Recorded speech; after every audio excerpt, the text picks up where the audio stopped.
trading center of the eastern Mediterranean, Beirut was overshadowed by Acre, in modern-day Israel, during the Middle Ages. From 1110 to 1291, the town and lordship of Beirut was part of the Kingdom of Jerusalem.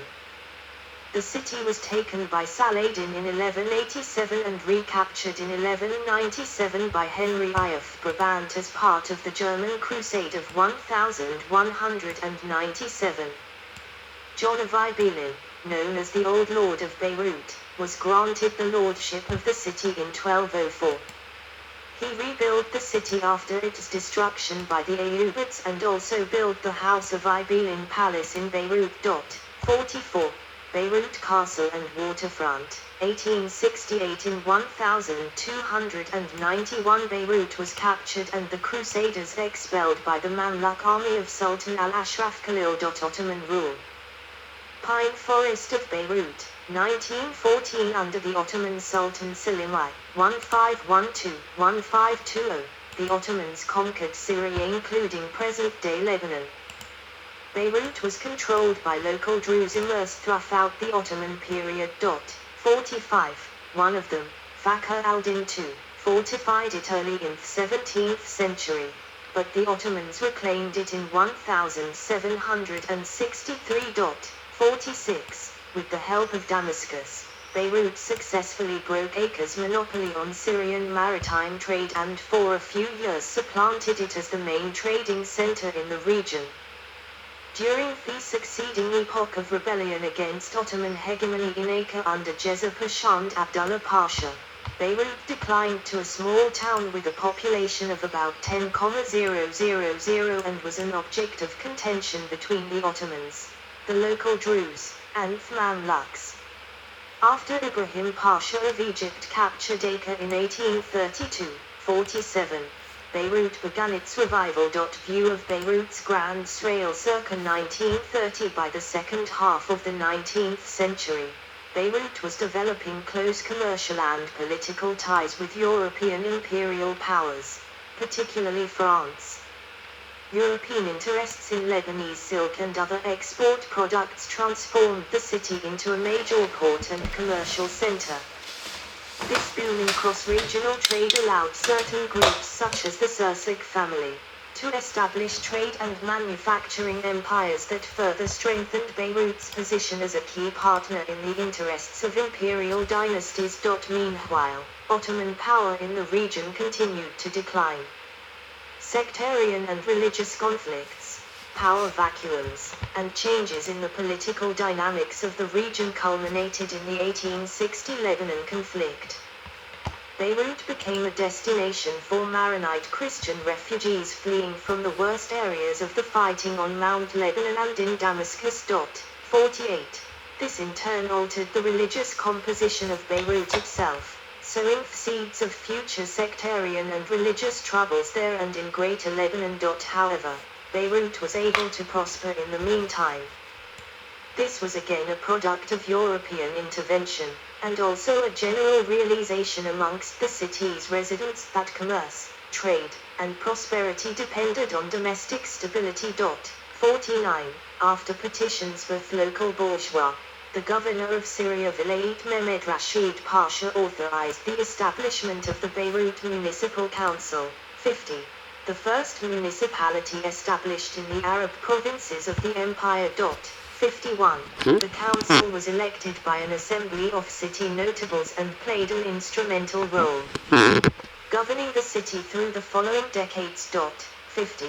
Vilayet of Beirut. In 1888, Beirut was made capital of a vilayet, governorate, in Syria. 52. Including the Sanjaks, prefectures, Latakia, Tripoli, Beirut, Acre and Bekaa. 53. By this time, Beirut had grown into a cosmopolitan city and had close links with Europe and the United States. It also became a center of missionary activity that spawned educational institutions such as the American University of Beirut. Provided with water from a British company and gas from a French one, silk exports to Europe came to dominate the local economy. After French engineers established a modern harbor in 1894 and a rail link across Lebanon to Damascus and Aleppo in 1907, much of the trade was carried by French ships to Marseille. French influence in the area soon exceeded that of any other European power.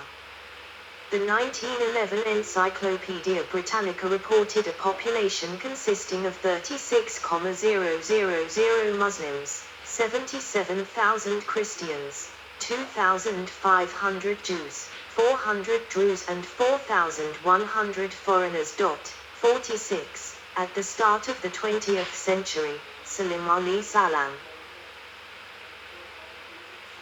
was one of the most prominent figures in Beirut, holding numerous public positions including deputy from Beirut to the Ottoman Parliament and president of the municipality of Beirut.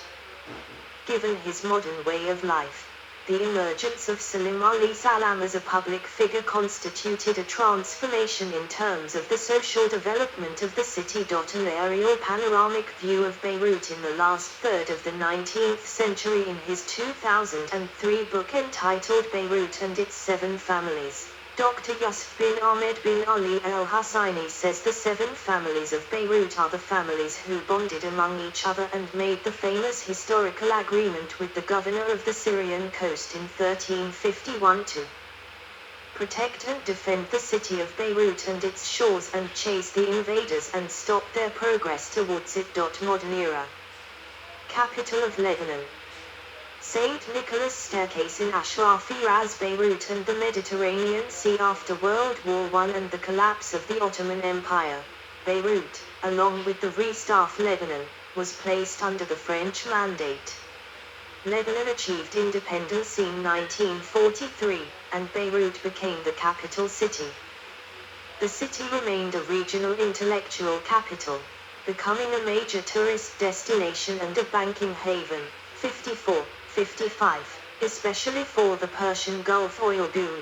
This era of relative prosperity ended in 1975 when the Lebanese civil war broke out throughout the country. 57. During most of the war, Beirut was divided between the Muslim west part and the Christian east. 58. The downtown area, previously the home of much of the city's commercial and cultural activity, became a no-man's land known as the Green Line. Many inhabitants fled to other countries. About 60,000 people died in the first 2 years of the war, 1975-1976, and much of the city was devastated. A particularly destructive period was the 1978 Syrian siege of Akrafi, the main Christian district of Beirut. Syrian troops relentlessly shelled the eastern quarter of the city. 59. But Christian militias defeated multiple attempts by Syria's allied forces to capture the strategic area in a 3-month campaign later known as the 100 Days War. Another destructive chapter was the 1982 Lebanon War, during which most of West Beirut was under siege by Israeli troops. In 1983, French and U.S. barracks were bombed, killing 241 American servicemen, 58 French servicemen, 6 civilians and 2 suicide bombers. 60, 61, 62. Between 1989 and 1990 parts on East Beirut were destroyed in fighting between army units loyal to General Aoun and Sami Agiagia's Lebanese forces. Since the end of the war in 1990, the people of Lebanon have been rebuilding Beirut, whose urban agglomeration was mainly constituted during wartime through an anarchic urban development. 63. Stretching along the littoral corridor and its nearby heights. By the start of the 2006 Israel-Lebanon conflict, the city had somewhat regained its status as a tourist, cultural and intellectual center in the Middle East and as a center for commerce, fashion, and media. The reconstruction of downtown Beirut. Nightlife scene in Bagdad has been largely driven by Solidaria, a development company established in 1994 by Prime Minister Rafik Hariri. The city has hosted both the Asian Club Basketball Championship and the Asian Football Cup, and has hosted the Miss Europe pageant 9 times: 1960, 1964, 1999, 2001, 2002, and 2016. Rafik Hariri was assassinated in 2005 near the St. George Hotel in Beirut. 64, 65. A month later, about 1 million people gathered for an opposition rally in Beirut. 66, 67. The Cedar Revolution was the largest rally in Lebanon's history at that time. 68. The last Syrian troops withdrew from Beirut on the 26th of April 2005. 69. And the two countries established diplomatic relations on the 15th of October 2008. 70. During the 2006 Lebanon War, Israeli bombardment caused damage in many parts of Beirut, especially the predominantly Shiite southern suburbs of Beirut. On the 12th of July, 2006, the Operation Truthful Promise carried out by Hezbollah ended with 8 Israeli deaths and 6 injuries. In response, the IDF targeted Hezbollah's main meat outlets. There were then artillery raids against targets in southern Lebanon, and the Israeli cabinet held Beirut responsible for the attacks. Then on the 13th of July, 2006, Israel began implementing a naval and air blockade over Lebanon. During this blockade, Israel bombed the runways at Beirut International Airport and the major Beirut-Damascus highway in eastern Lebanon. 71. In May 2008, after the government decided to disband Hezbollah's communications network, a decision it later rescinded, violent clashes broke out briefly between government allies and opposition forces, before control of the city was handed over to the Lebanese army. 72. After this, a national dialogue conference was held in Doha at the invitation of the Prince of Qatar. The conference agreed to appoint a new president of Lebanon and to establish a new national government involving all the political adversaries. As a result of the Doha agreement, the opposition's barricades were dismantled, and so were the opposition's protest camps in Martyrs Square. 73. Yes, break. Because we don't have so much power on the camcorder, so we have reached 33 minutes, and we have 59 minutes left. We are at Turkey, close to Turkey. There, I think should charge the camcorder, then I can record more. It's 10 p.m. I think I should charge the camcorder like half an hour. Then I have power for descending or something. So we are 58 minutes from Lebanon, Beirut. So when we are about half an hour, I think we should continue.